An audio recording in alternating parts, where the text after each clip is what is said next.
স্বাস্থ্য বীমা খাত বদলে যাচ্ছে। প্রযুক্তি এগিয়েছে, ডিজিটাল সেবা সহজ হয়েছে, গ্রাহক এখন অনেক বেশি সচেতন। একসময় লক্ষ্য ছিল শুধু পলিসি বিক্রি, এখন সবচেয়ে বড় চ্যালেঞ্জ গ্রাহক ধরে রাখা।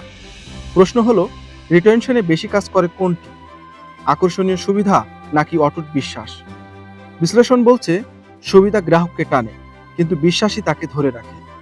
দ্রুত ক্লেম, ক্যাশলেস সুবিধা, সহজ প্রক্রিয়া, এসব এখন প্রায় সবারই আছে। তাই আসল পার্থক্য তৈরি হয় আচরণে। সংকটে দ্রুত সাড়া দেওয়া, শর্ত পরিষ্কারভাবে বোঝানো, বিক্রির পরেও যোগাযোগ রাখা, এগুলোই গড়ে দীর্ঘমেয়াদী সম্পর্ক।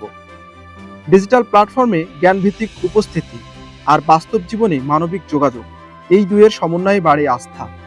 কারণ স্বাস্থ্য বীমা শুধু আর্থিক সুরক্ষা নয়, এটি অনিশ্চিত সময়ে পাশে থাকার প্রতিশ্রুতি। আর প্রতিশ্রুতি রাখতে পারলেই টিকবে গ্রাহক, টিকবে ব্যবসা। বিপ্লব হুসাইন, ইন্স্যুরেন্স নিউজ বিডি।